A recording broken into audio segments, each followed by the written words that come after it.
Nous sommes ici, et dans 6 semaines, la Terre, en avançant sur son orbite, nous aura emmenés ici, au solstice. La course des planètes dépend de leur distance du Soleil. Plus elles sont loin, plus elles bougent lentement. Notre voisine Mars, plus lointaine du Soleil, va donc plus lentement que la Terre. Notre vitesse de croisière est de 107 000 km/h. Mars, la planète rouge, ne fait que du 87 000 km/h. Environ tous les 2 ans, la Terre rattrape Mars. Elle se glisse entre Mars et le Soleil jusqu'à ce que Soleil, Terre et Mars se retrouvent en alignement. Quand Mars est en opposition avec le Soleil, cela veut dire qu'à midi, plein sud, nous voyons le Soleil. Et qu'à minuit, dans la direction opposée, nous trouvons Mars. La Terre continue sa course sur son orbite un peu plus vite que Mars. Voilà pourquoi Mars apparaît dans le ciel de plus en plus tôt. Mais si chaque nuit, Mars et les étoiles traversent le ciel de gauche à droite, c'est parce que la Terre tourne autour de son axe. En même temps, la Terre poursuit son voyage autour du Soleil. En prenant encore de l'avance, elle rattrape Mars tous les 2 ans. L'orbite que nous parcourons en ce moment se situe dans le même plan que le Soleil et les autres planètes. À l'horizon, infiniment plus loin que les planètes, ce sont les étoiles et constellations du zodiaque. Si au lieu de regarder cet horizon, vous regardez vers le haut, vous verrez l'étoile polaire. C'est notre repère. Elle se trouve dans le prolongement de l'axe de la Terre. Au cours d'une nuit, toutes les étoiles semblent tourner autour de l'étoile polaire. Ce mouvement, vous pouvez bien le suivre en regardant la Grande Ourse. Le soir, vers 9 h, la Grande Ourse est à la verticale, au-dessus de nos têtes. Et pendant 8 heures, jusqu'à l'aube, la Grande Ourse tourne autour de l'étoile polaire. Le matin, elle sera là. En 8 heures, la Grande Ourse a parcouru le tiers d'un tour complet. En fait, la Grande Ourse n'a pas bougé. Son mouvement est l'image du mouvement de la Terre. La Terre fait un tour complet en 24 heures, donc en 8 heures, un tiers de sa rotation. Et ce tiers, nous pouvons le voir dans le ciel. C'est le tiers de cercle tracé par la Grande Ourse.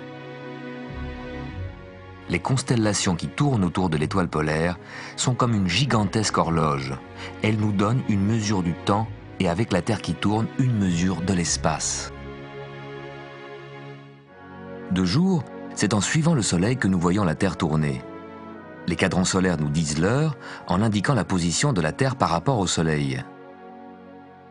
Et nos montres, en plus de nous dire l'heure, peuvent nous indiquer où nous sommes. Orientez votre montre vers le Soleil, en plaçant le Soleil entre la petite aiguille et le chiffre 12, juste au milieu. Le chiffre 12 vous indiquera toujours le sud.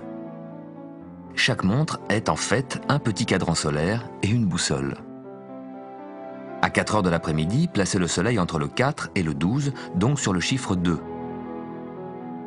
Le 12 pointe toujours vers le sud.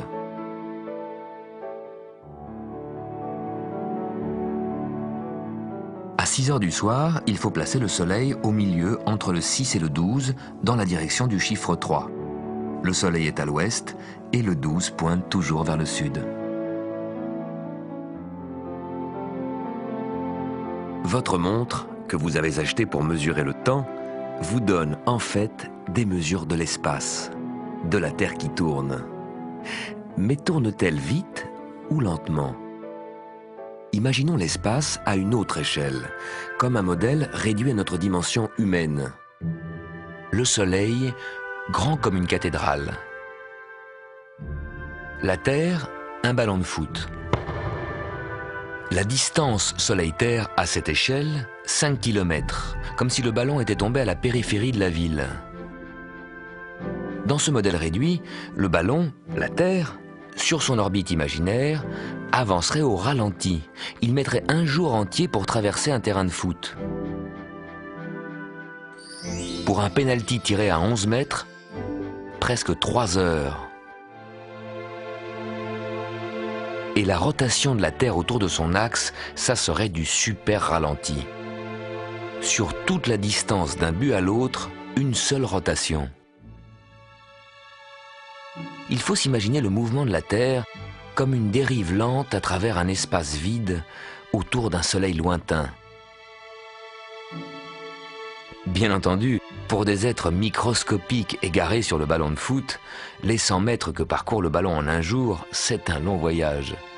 Nous, sur la Terre, nous avons vraiment du mal à imaginer les 2,5 millions de kilomètres que la Terre va parcourir jusqu'à demain.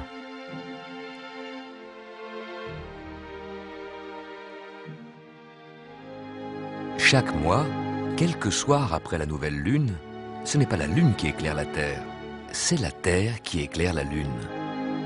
Si le ciel est bien dégagé, vous verrez à gauche du croissant, dans une lumière faible, tout le disque lunaire, le cercle complet.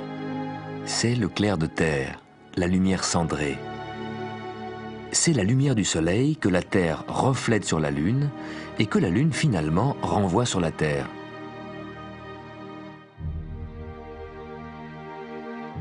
Si des astronautes sur la Lune regardaient la Terre, voilà ce qu'ils verraient. D'abord, un croissant de Terre qui augmente tous les jours. Puis, à la nouvelle Lune, les astronautes pourraient dire « c'est la pleine Terre ». Ils seraient presque éblouis car la Terre apparaît très grande. Avec ses nuages blancs et la glace au pôle, la Terre est 100 fois plus lumineuse que la Lune. Et 2 jours après, ils verraient le croissant de Terre commencer à diminuer. Maintenant, retour sur Terre. N'oubliez pas, toujours la 3e, 4e et 5e nuit après la nouvelle Lune, on peut voir la lumière cendrée. Et quand vous la voyez, cette lumière cendrée, pensez-y, c'est le reflet de notre Terre, le reflet de nos nuages blancs éclairés par le soleil.